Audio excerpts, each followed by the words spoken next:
Decía Jacinto Benavente, dramaturgo español, que el ajedrez, interesantísimo, era un juego de dioses, por cuanto se le permitía al hombre manejar a su antojo un mundo en pequeño con todas sus figuras. Y es que las ansias de control y dominio siempre han sido parte intrínseca de la naturaleza humana, que se ha mostrado ansiosa por la subyugación y el poder absoluto.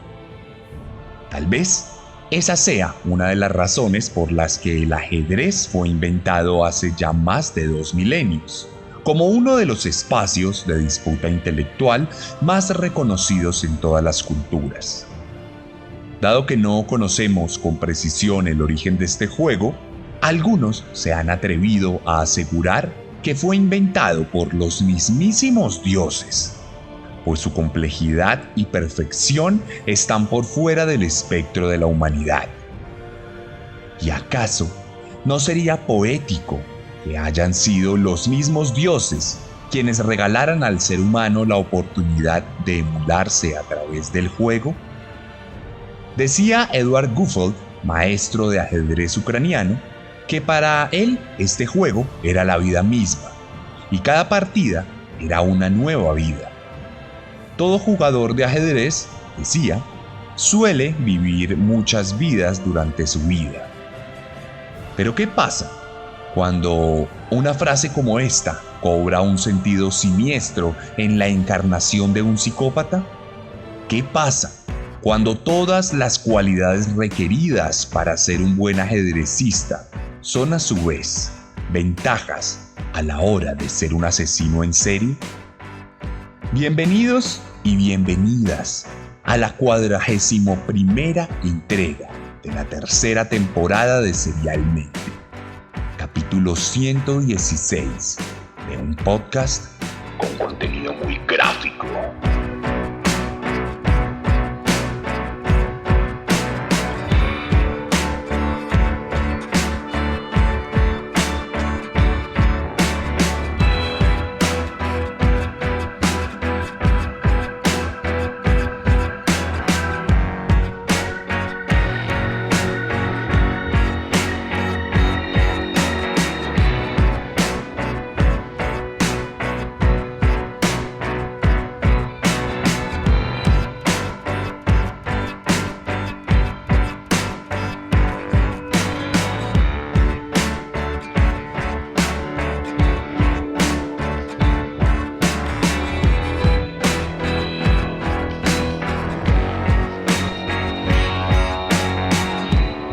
Y hoy, como pueden intuir por la portada de este capítulo y por su introducción, vamos a hablar de un ajedrecista. Vamos a hablar de un monstruo que canalizó sus impulsos con ayuda de este juego milenario que sirvió para el goce de reyes y plebeyos. Hoy les voy a contar la historia de un monstruo serial, frío y calculador. Hoy les voy a contar la historia de Alexander Pichushkin, el asesino del ajedrez.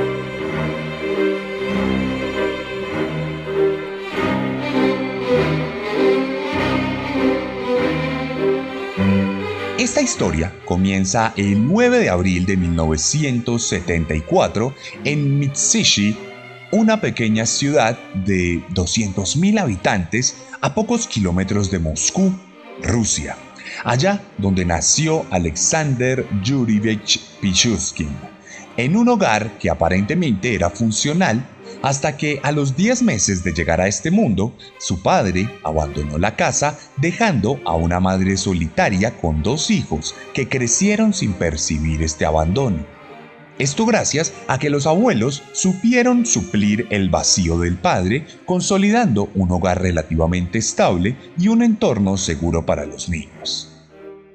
Aliógin, el famosísimo ajedrecista ruso, afirmó que para competir en el ajedrez era preciso, ante todo, conocer la naturaleza humana y comprender su psicología. Asimismo, nos pasa a nosotros aquí en Serialmente, pues para comprender la naturaleza de los actos nefastos que nuestro protagonista cometería, es menester que conozcamos su psicología y el origen del mal que le habitaba. Se sabe que la primera infancia de Alexander fue normal. No vivió ningún episodio de violencia o de abuso. Asistía a la escuela con normalidad y siempre se mostró como un niño afable, con ansias por conocer el mundo y por disfrutar de la vida tal como lo hacían los demás infantes que le rodeaban. Sin embargo, cuando tenía poco más de 5 años, sufriría un accidente que lo cambiaría para siempre. Un día, estaba jugando en un columpio. Como suelen hacer los niños más inquietos, superó la barrera de sus propias posibilidades y exageró en el impulso del balanceo constante, por lo que se cayó de para atrás y el mismo columpio lo golpeó tan fuertemente en la parte superior de su frente que cuando fue llevado al hospital, los médicos determinaron que había sufrido una lesión severa en la corteza frontal de su cerebro, lo que determinaría su personalidad por el resto de sus días, convirtiéndolo en una persona con dificultades para controlar sus propios impulsos y con estados de ánimo cambiantes en los que la ira se materializaba fácilmente, convirtiéndolo en un niño con tendencias violentas y la imposibilidad de regular sus emociones.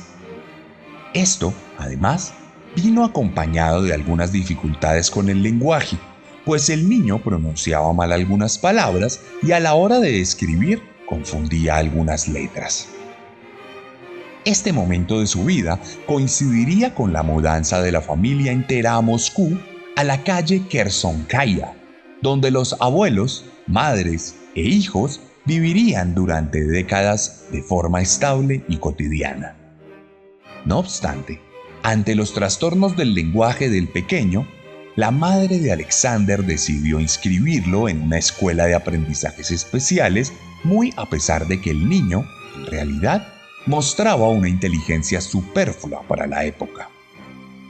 El problema es que siendo un niño nuevo y con dificultades para expresarse, Alexander se convirtió en el blanco de las burlas y el matoneo de otros niños de la escuela que no dudaron en atacarle de forma constante y repetitiva.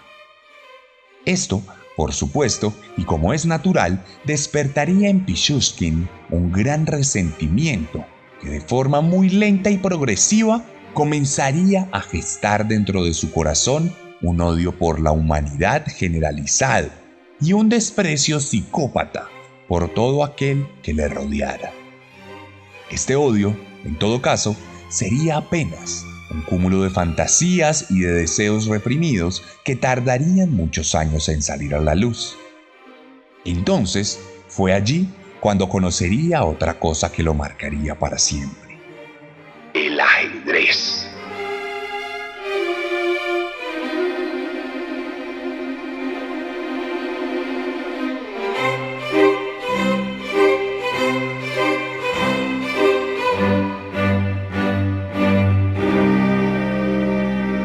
El abuelo de Alexander, quien constituyó su figura paterna, reconoció siempre que su nieto era un adolescente inteligente cuya vida y valores intelectuales no estaban siendo encaminados de forma correcta.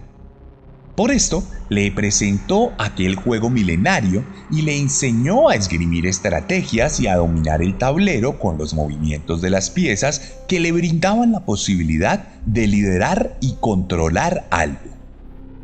Nelson Pinal, maestro de ajedrez cubano, dijo alguna vez que el ajedrez era una actividad intelectual que facilitaba orientarse en las tormentas y encontrar luz en las tinieblas. Y así fue. Durante los siguientes años, y siendo un adolescente joven, Pichushkin encontró refugio físico y mental en el ajedrez, convirtiéndose en un jugador eximio que comenzó a participar en torneos y en exhibiciones en las inmediaciones de su barrio, principalmente en el Parque Bitsa, un gran pulmón de árboles en medio de Moscú, donde los ancianos solían jugar partidas al aire libre sin saber que más adelante ese mismo lugar se convertiría en el escenario del terror indiscriminado. Cuestión que durante el resto del año de su adolescencia, nuestro protagonista se dedicó a jugar ganando confianza en sí mismo, superando sus problemas de habla y lidiando con sus impulsos malvados. La vida había parecido encontrar su punto de equilibrio, pero entonces este se vería afectado por un acontecimiento que acabaría con Alexander para siempre: la muerte de su abuelo. Este hombre era el único modelo masculino positivo en la vida del joven. Era de alguna u otra manera su único polo a tierra, lo que lo motivaba a seguir adelante, a pesar del matoneo que recibía en la escuela y lo que lo mantenía cuerdo, aplacando sus deseos más oscuros. Es por esto que desde este punto, Alexander comenzó a desarrollar fantasías oscuras en las que controlaba la vida de las demás personas. David Bronstein, subcampeón mundial de este deporte en 1951, dijo alguna vez que jugar una partida de ajedrez era pensar, elaborar planes y también tener una pizca de fantasía. Y así fue para Alexander, quien tuvo que buscar la forma de mitigar aquellos deseos oscuros que le habitaban, por lo que decidió resignificar su rol como víctima de matoneo para convertirse en un matoneador auténtico. Entonces, cuando cursaba los últimos meses del colegio, decidió comprar una videograbadora y acechar a los niños más pequeños de la escuela, a los cuales arrinconaba en lugares solitarios para intimidarlos mientras los grababa. Llegó incluso a atacar niños en pisos altos de la institución, tomándolos por el cuello y exponiéndolos a una caída de varios metros de altura, intimidándolos y amenazándolos de muerte. Todo mientras los grababa, disfrutando el proceso de subyugación y dominio para luego revivirlo mientras reproducía las grabaciones y se maravillaba con la cara aterrada de sus pequeñas víctimas. Así pudo aminorar aquellos impulsos psicópatas que sentía por aquel entonces y que nunca jamás lo abandonarían. No obstante, el mal es una infección extremadamente contagiosa. Pulula en el alma de los hombres y se expande siempre que tiene la oportunidad. Es por esto que con el tiempo las grabaciones se hicieron insuficientes. Pronto, la sed de sangre del asesino del ajedrez lo llevaría a otros estadios.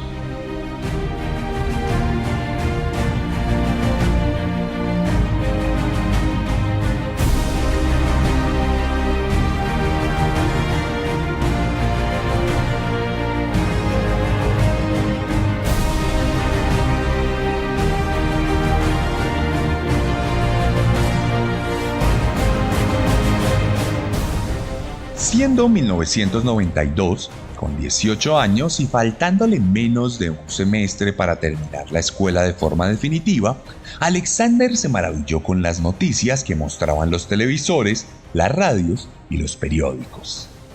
En abril de ese año, el juicio de Andrei Chikatilo era la atracción principal de la sociedad rusa, que se volcó en masa para ver la descripción de los crímenes y las fijaciones más oscuras del carnicero de Rostov. Como ya lo pudimos conocer en el primer capítulo de este podcast, Chikatilo confesó haber asesinado a 56 jovencitas menores de edad, lo que lo convirtió, por lo menos hasta esa fecha, en el peor asesino serial en la historia de Rusia.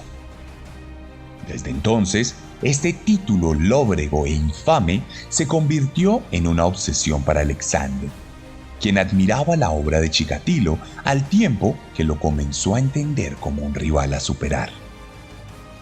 Aquí, los videos de matoneo y las intimidaciones comenzaron a ser insuficientes. Mikhail Tal, el octavo campeón mundial de ajedrez, decía que la imaginación se agitaba por las posibilidades de este deporte de la misma manera en que la imaginación de Alexander lo llevó a fraguar uno de los planes más macabros en la historia de la humanidad: superar a Chikatilo.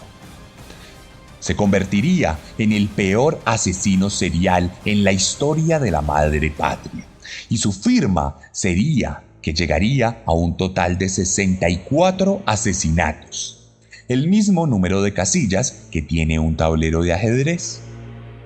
Entonces dispuso en su casa uno de estos tableros y se propuso que pondría una moneda sobre cada casilla por cada uno de los homicidios que cometiera. No obstante, él mismo entendía esta tarea como una labor titánica y difícil, por lo que procuró buscar ayuda en su mejor amigo del colegio.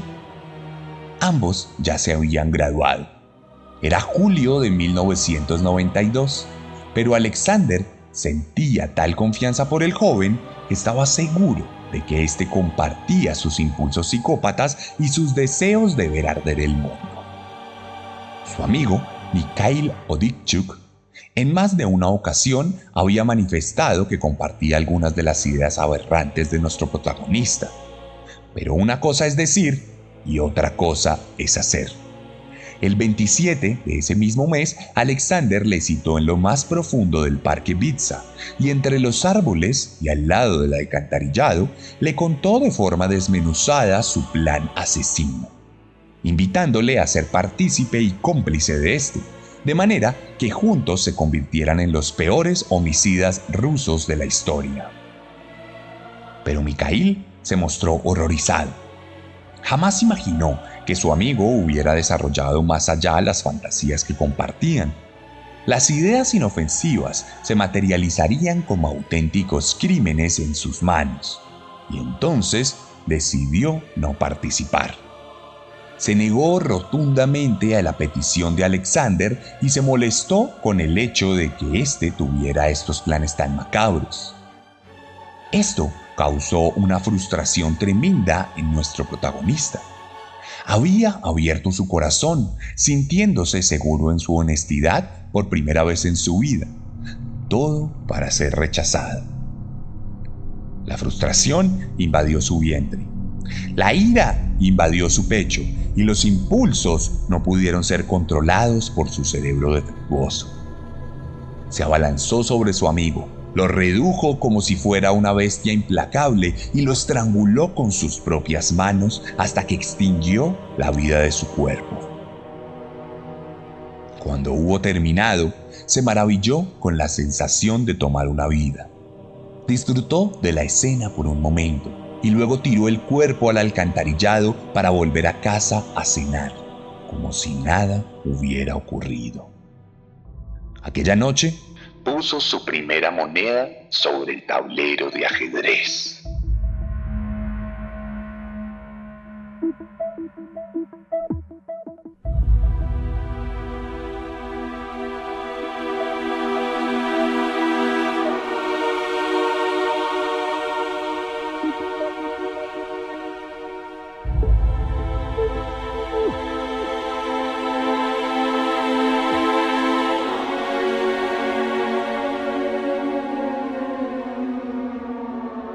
La policía abrió una investigación por la desaparición de Mikhail. Aunque su cuerpo nunca fue encontrado, la familia del joven puso la respectiva denuncia y varios testigos aseguraron haberle visto en compañía de Alexander en las inmediaciones del Parque Bitsa. Esto le valió una detención preventiva al joven, quien fue interrogado con toda la intensidad propia de las autoridades rusas.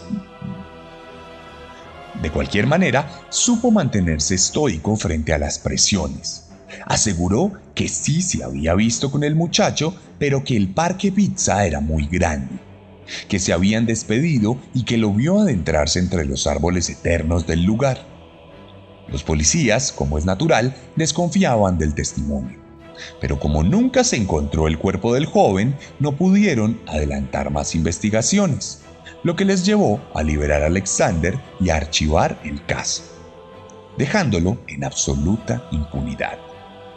No obstante, la experiencia de la captura y el riesgo de ser ejecutado por sus crímenes mantuvo en estado de reposo al asesino, quien se dedicó a revivir la experiencia en su memoria, limitándose nuevamente a fantasear en la casa donde vivía con su madre, su abuela, su hermana y el esposo de esta.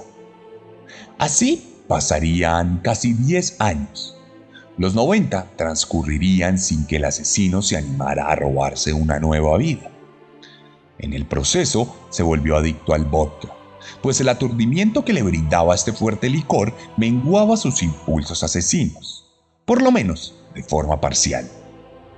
Otro de sus refugios fue el ajedrez, el cual siguió practicando en las inmediaciones del Parque Bitsa, donde llegó a ser conocido por los demás jugadores de forma habitual. Asimismo, adoptó un perrito que lo mantuvo cuerdo durante varios años, pero hacia finales de los 90, la ley rusa determinó que suspendería de forma provisional la pena de muerte, lo que reactivó las ansias psicópatas de nuestro protagonista, quien ya no se sentía tan amenazado por el hecho de poder morir por sus actos. Por esta misma época, falleció aquel perrito que fue su compañía durante tantos años, lo que llevó a Alexander a unas nuevas sensaciones de frustración, de ira y de dolor, por lo que el 17 de mayo de 2001 no aguantó más sus urgencias homicidas y decidió jugar una partida definitiva con Yevgeny Pronin, un hombre de 52 años que conocía de meses atrás en la zona de ajedrez del Parque Bitsa y que era reconocido por su adicción al vodka. Luego del juego, que naturalmente ganó, le invitó a tomar unos tragos en algún lugar solitario del parque, supuestamente para honrar el aniversario de la muerte de su perro. El hombre, que no podía negarse a una invitación de licor gratis, aceptó sin dudar y se adentró entre el bosque. Allá, en completa soledad, y luego de brindar por la mascota, Alexander golpeó al hombre con la botella de vodka, dejándole inconsciente para luego tirarlo a un pozo donde finalmente fallecería. El placer del control y la subyugación se hicieron manifiestos, y Alexander pudo controlar mucho aquella sensación que le acompañaba, por lo que tan solo 6 días después cometería su tercer asesinato, empleando exactamente el mismo modus operandi, jugando al ajedrez, bebiendo vodka, golpeando cabezas y tirando los cuerpos al alcantarillado. Alexander Pichushkin se había convertido oficialmente en un asesino serial.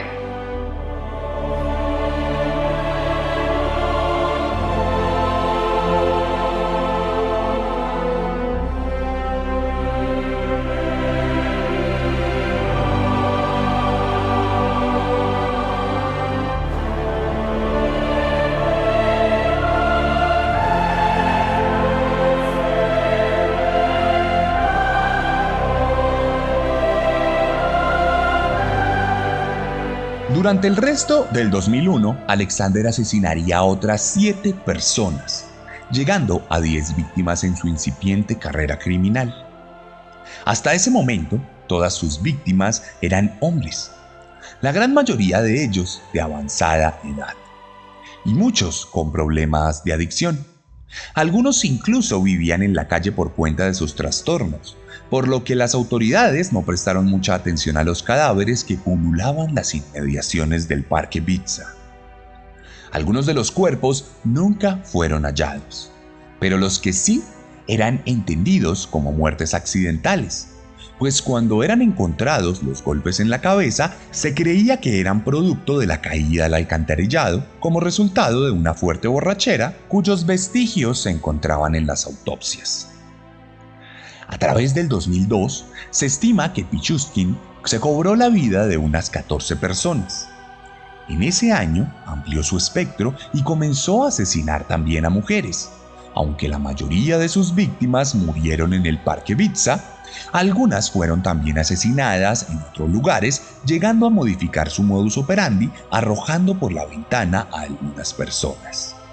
Eso sí, todos los asesinados tenían alguna condición de vulnerabilidad, tratándose siempre de discapacitados, habitantes de calle, alcohólicos o enfermos mentales que no contaban con redes de apoyo.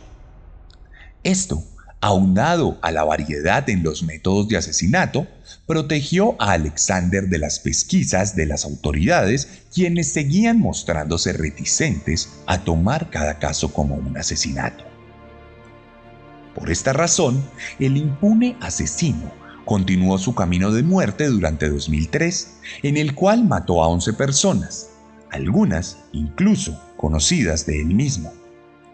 Un adagio popular dice que la verdadera belleza del ajedrez consiste en la lucha elemental entre diferentes personalidades. Y eso era lo que ocurría con Alexander, quien era muchas personas a la vez. El hombre familiar que siempre ayudó a su mamá y a su hermana, el trabajador incansable que se desempeñaba como estibador y carpintero, el jugador de ajedrez reconocido en el Parque Bitsa y el asesino implacable que para estas alturas ya rondaba casi las 30 víctimas y que había adoptado un arma como su nuevo elemento favorito en los crímenes. Un martillo que cargaba siempre y que utilizaba para pulverizar la cabeza de sus víctimas antes de enviarlas al olvido de las alcantarillas o de los pozos del parque. Sin embargo, algo pasó en este punto. La última víctima a la que atacó en 2003, Konstantin Polikarpov, de 27 años, logró resistir la embestida del ajedrecista y a pesar de recibir decenas de martillazos el 17 de noviembre, logró sobrevivir.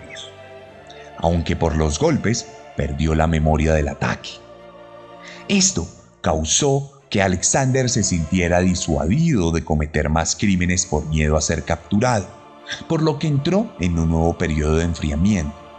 Durante 1 año y 7 meses, el asesino del martillo dejó de llevar a cabo sus crímenes y desapareció del mapa de las autoridades.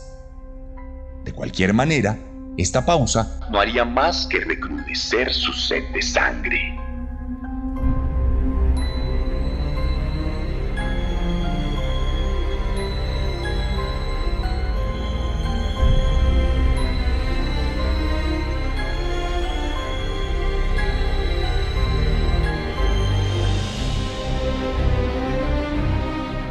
Bobby Fischer, uno de los ajedrecistas más famosos de la historia de Estados Unidos, dijo alguna vez que el ajedrez era una guerra en un tablero, donde el objetivo era aplastar la mente del oponente. Una frase que tomó un tinte siniestro y literal en la cabeza de Alexander, pues cuando volvió a cometer asesinatos en 2005, lo hizo de una forma tan cruda y agresiva que fue imposible no llamar la atención de las autoridades. Comenzando el 2005, Alexander, que por aquel entonces trabajaba en un supermercado cerca a casa, se interesó por una compañera de trabajo a la que comenzó a cortejar de forma infructuosa. Ella decidió rechazarlo en cada ocasión, lo cual intensificó la frustración del hombre que comenzó a fantasear con asesinarla. Sin embargo, frío y calculador, como el ajedrecista que era, entendió que no podía cobrarse la vida de una mujer con núcleo familiar estable y con la que tenía un lazo laboral, pues esto causaría que la investigación llevara hacia él.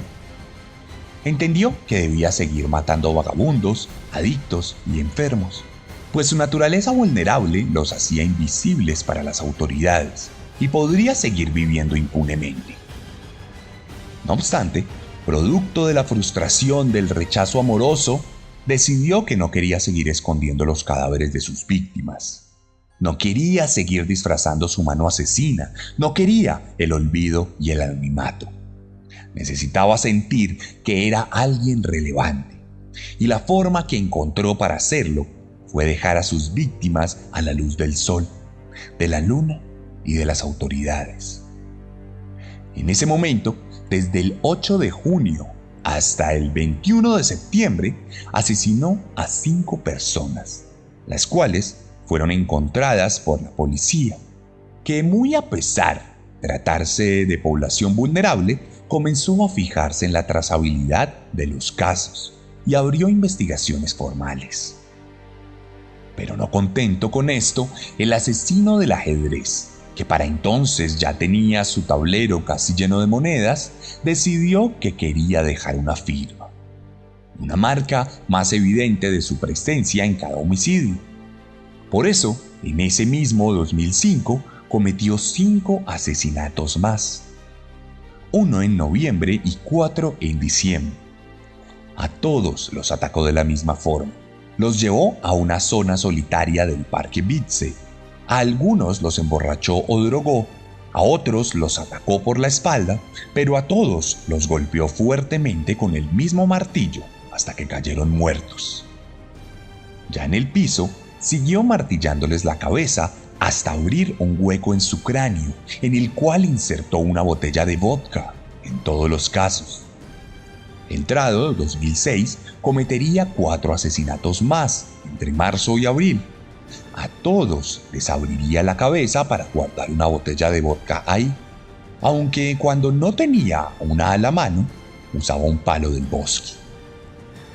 Las autoridades, que por fin ya estaban trabajando, llegaron a capturar a 2 personas en el marco de la investigación. Primero atraparon a un hombre que trató de escapar y en su huida recibió un disparo en uno de sus muslos, pues creía que en realidad se trataba de un robo, ya que los policías no iban uniformados. Y luego detuvieron a un hombre vestido de mujer que llevaba un martillo en el bolso, pero que luego demostró coartadas creíbles en todos los asesinatos. De cualquier manera, a pesar de las equivocaciones, las autoridades cerraban el cerco sobre Alexander. Lo habían puesto en jaque.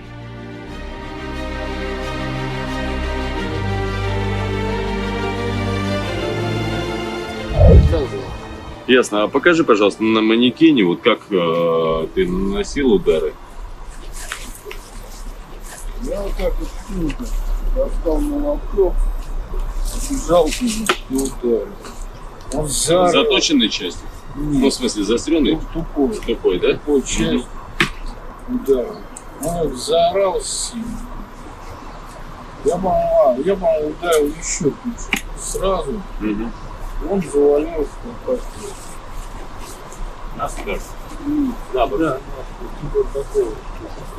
Да. И дальше? Дальше я нанес ему еще несколько ударов.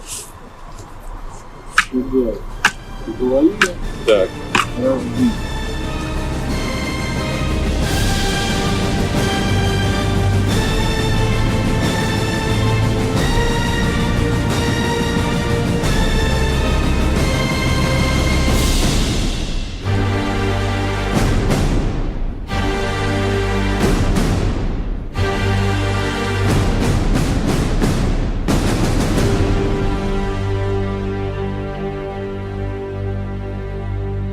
Leo Lipinix, maestro de ajedrez paraguayo, dijo que sus descuidos en sus partidas de ajedrez demostraban claramente los desequilibrios en su propia personalidad. Y ya para estas alturas, Alexander Pichushkin había demostrado importantes descuidos en su partida homicida. Ya no era invisible. Había cumplido su deseo a costa de su propio bienestar.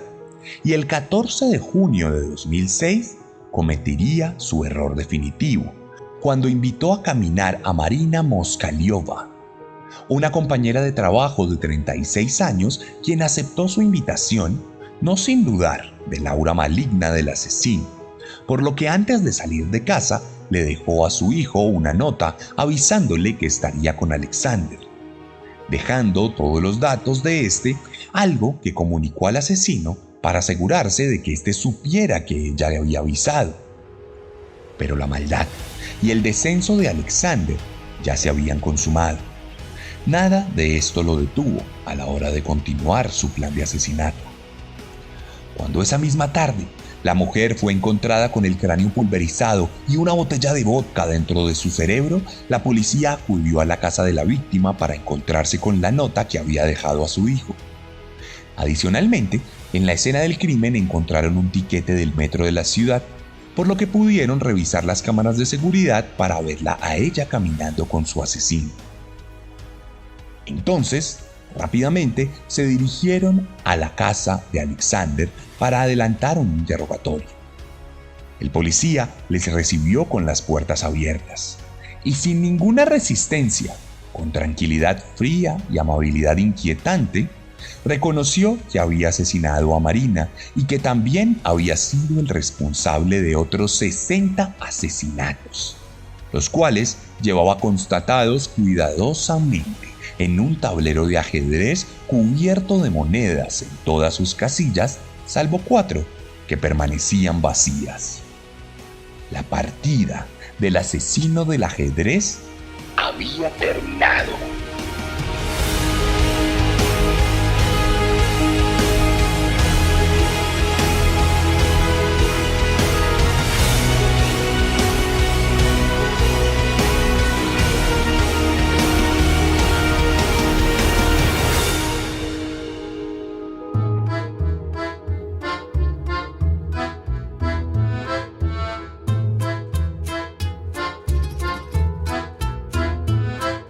En abril de 2007, casi un año después de su captura, Alexander Pichushkin fue declarado parcialmente cuerdo, por lo que se determinó que era apto para afrontar el juicio.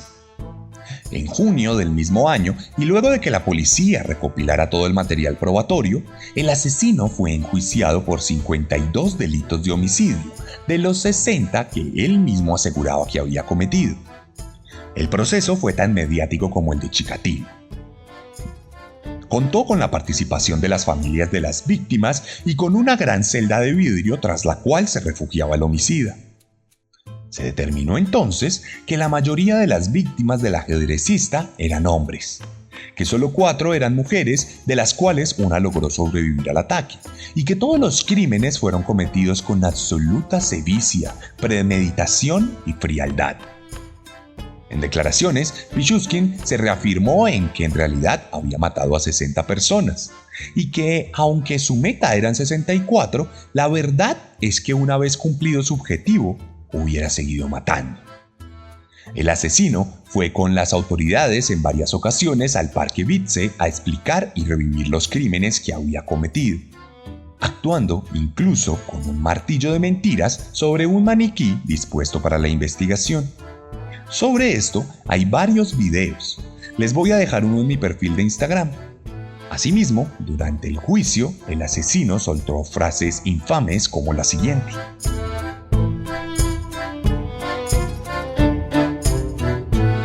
La vida humana no dura mucho. Vale menos que una salchicha. Por ejemplo, mi abogado lo cortaría como a un pescado. Si pudiera, lo hubiera matado como a un insecto y hubiera sentido mucho placer en el proceso.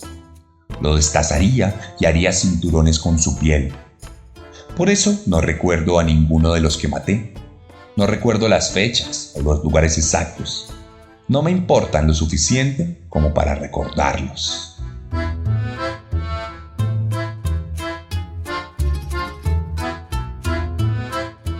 El 24 de octubre de 2007, el veredicto indicó finalmente que había sido el responsable de 49 asesinatos y 3 intentos de asesinato, por lo que fue condenado a cadena perpetua en una colonia de régimen especial donde estaría encerrado en solitario por lo menos durante 15 años. Un par de meses después, Alexander solicitaría la reducción de su condena a 25 años, lo cual le fue denegado naturalmente. Hoy en día se encuentra recluido en la prisión del Búho Polar, en Siberia, al norte de Rusia. Allí ha atendido a algunos medios de comunicación para responder preguntas con la frialdad que lo caracteriza. En uno de ellos dijo lo siguiente.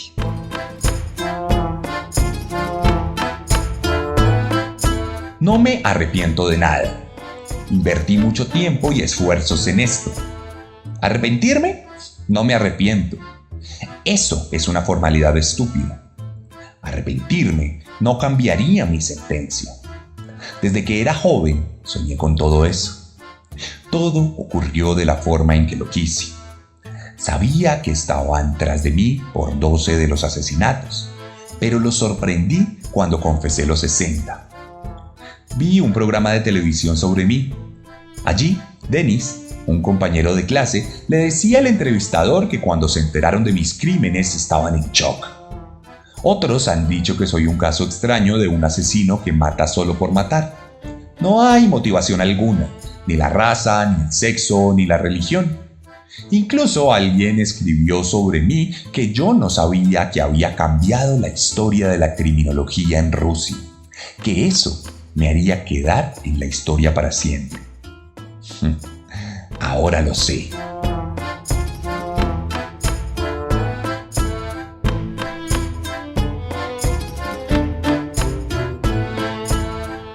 Hoy por hoy, Alexander sigue yendo y viniendo del confinamiento solitario, pues tiene problemas constantes con otros reclusos a quienes amenaza de muerte e intimida todo el tiempo. Incluso algunos terroristas chechenos han solicitado el cambio de celda o de pabellón por físico miedo a que el asesino serial les haga daño. Sobre su vida se han hecho innumerables documentales y programas de televisión en Rusia, convirtiéndose en parte de la siniestra cultura popular del país de los gulags y las invasiones. El impacto de Pichushkin en la sociedad rusa llevó a que otros asesinos se inspiraran en él, a que se crearan leyendas alrededor del parque Vitsa e incluso a que se exterminara a los perros callejeros del lugar por su contribución a que los cadáveres de algunas de sus víctimas nunca aparecieran. Mientras tanto, tras las rejas, Alexander asegura lo siguiente.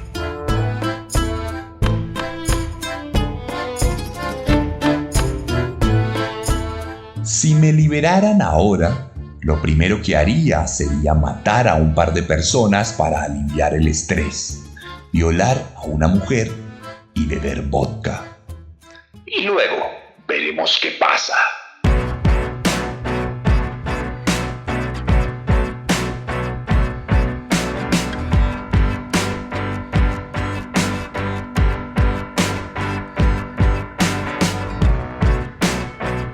Y esta fue la historia de Alexander Pichushkin aquí en Serialmente, capítulo 116 de este podcast, el más escuchado sobre asesinos seriales en Colombia. Si les gustó mi forma de narrar, estoy seguro de que les va a encantar mi forma de escribir. Recuerden que soy escritor, recuerden que lo que hago busca que la gente se acerque a mi literatura y quiera leerme. Tengo para ustedes 3 libros publicados. Descenso, que es una novela psicópata ambientada en Bogotá con 10 interludios de asesinos seriales reales. Carne, que es un libro de relatos caníbales. Son 7 relatos, aunque en la segunda edición son 8 relatos. Y Letargo, una novela ahistórica ambientada en la Segunda Guerra Mundial, inspirada en esa segunda temporada de Serialmente. Tengo también para ustedes 2 novelas gráficas, Herederos de Caín 1 y 2. La primera habla sobre Ted Bundy y la segunda sobre Garavito. Viene una tercera sobre Chikatilo. Les recuerdo que estamos en preventa de esta novela gráfica. Asimismo, tenemos merch oficial de Serialmente. En Colombia la pueden encontrar a través de mis redes sociales, @elarracadas, @el__arracadas o en TikTok, @serialmente. También estamos disponibles en México a través de chunchos.mx. Ustedes tienen que poner chunchos.mx en el buscador si están en México y ahí pueden encontrar mi colección donde están todos los diseños, camisetas, hoodies, pocillos, pines en madera, hechos a mano. Tenemos muchas cosas para ustedes. Les recuerdo que tenemos contenido también en nuestras redes sociales. Allí voy a publicar fotos de este caso. Voy a publicar también un video donde se ve a este hombre trabajando y un par de reels sobre el tema. Recuerden que hacemos contenido todos los días, así que no duden en seguirnos, no duden en apoyarnos con su like, con su comentario. Active la campana de notificaciones de mi cuenta de Instagram para que le notifique cada vez que yo publique algo, porque va a ser de su interés. Por último, les quiero recordar que la próxima semana, el martes 6 de junio, me voy a ir a Canadá. Voy a estar en Canadá aproximadamente durante 20 días, en Montreal, en Quebec y en Toronto. Les digo esto porque si usted escucha Serialmente y está en Canadá, puedo llevarle personalmente los libros o la merch. Escríbame, por favor, antes del 6 de junio y podré llevarle estas cosas. Les agradezco por quedarse hasta el final. Espero que disfruten su partida de ajedrez. Y nos escuchamos la próxima semana con un nuevo monstruo. Que recuerden que siempre podemos ser peores.